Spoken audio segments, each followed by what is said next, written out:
Hunter Biden was found guilty on all of his felony gun charges. Meanwhile, his dad was calling for more gun control. Ban assault weapons.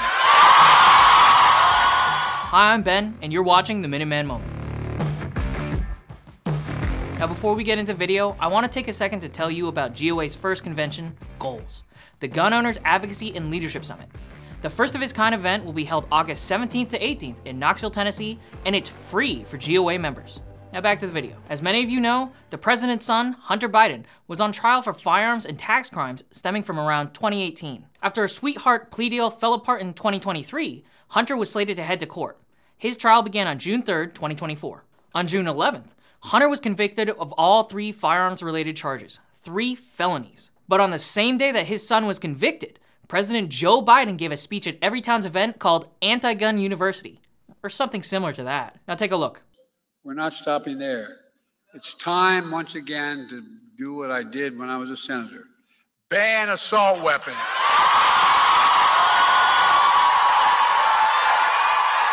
I mean it. Thank you.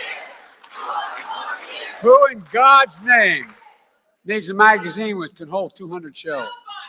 Nobody, that's right. Yep, that's exactly what you can expect from an anti-gun event. But Biden didn't stop there. In fact, he continued to make false points about guns and gun owners. First, he repeated the false claim that the firearms industry is the only industry in America that is exempt from legal action. And by the way, this is most important, the only industry in America that has immunity are gun dealers. We gotta end it. End it now. No, I mean it.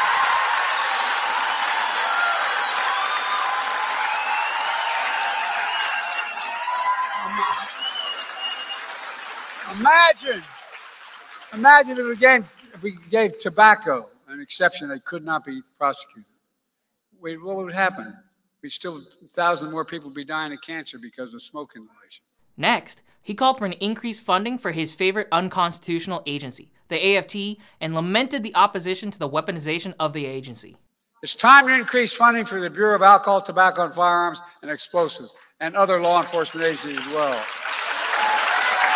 to solve the crimes faster. Look, unfortunately, it's the only partisan thing I'm going to say. The congressional Republicans oppose all of these, every one of these. Instead of trying to stop our ban on ghost gun kits that contain these, that can commit crimes, they're working like hell to stop it. They want to abolish the Bureau of Alcohol, Tobacco, and Firearms and Explosives, which is responsible for fighting gun crime. You can't be pro-law enforcement and say you are pro-law enforcement and be pro-abolishing the AFT. You can't do it. He also told a story about a conversation with a gun owner that definitely happened and called for universal background checks. I remember when I was campaigning, when I was a senator, going through the wetlands of Delaware to meet all the people who were most upset with me, the fishermen and the hunters. And I came across a guy who was fishing, and he said, "You want to take my gun?"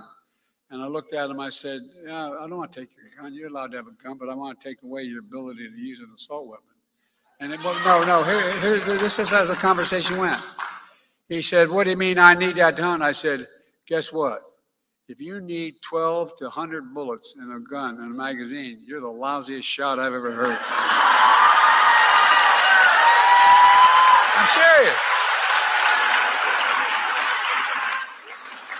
And to his credit, he looked at me and said, "You have a good point." But think about it. They're weapons of war. And by the way, it's time we establish universal background checks. We've got news for you, Joe. Your most recent infringement by the ATF was just defeated by GOA, GOF, and the state of Texas in federal court. The same day that Joe Biden gave his speech, a federal judge issued a preliminary injunction halting the enforcement of ATFs engaged in the business rule. This preliminary injunction applies to members of GOA, the Tennessee Firearms Association, and the Virginia Citizens Defense League. It also applies to the residents of Texas, but the judge also just added protections for the whole states of Louisiana, Utah, and Mississippi. Okay, back to Biden's speech. Next, he repeated another debunked claim and claimed he taught class on the Second Amendment. I used to be when I was no longer the vice president, I became a professor at the University of Pennsylvania. Before that, I taught a constitutional law class, and so I taught the Second Amendment. There's never been a time that says you can own anything you want. Never. You couldn't own a cannon during the Civil War. You could 100% own cannons during the Civil War, and you can still own one today. Finally, Biden attempted to quote Thomas Jefferson with disastrous results and claimed once again that Americans need F-15s to oppose the government. No, I'm serious. Think about it. How much have you heard this phrase? The blood of liberty. Wash of dough. Give me a break. No, I mean it, seriously. And by the way, if they want to think to take on government if we get out of line, which they're talking again about, well, guess what? They need F-15s. They don't need a rifle. I'm just going to assume that Biden means that F-15s are covered by the Second Amendment and therefore are legal for civilian ownership. Joe Biden calls for gun control for you and I, all while being proud of his son who committed a felony gun crime. Seems like a clear double standard. With that being said, GOA is opposed to the exact gun control that Hunter Biden was convicted of. But so long as these laws remain on the books, he should be treated like everyone else. We'll see if that's the case when it comes time to sentence him. Just keep in mind the story of Deja Taylor, who was sentenced to 21 months in prison for lying on a Form 4473 about her marijuana use when she bought a handgun. We'll keep an eye on the Hunter Biden case as it moves forward. Now thanks for watching. Be sure to like, comment, and subscribe to stay up to date with GOA's latest fights for your rights.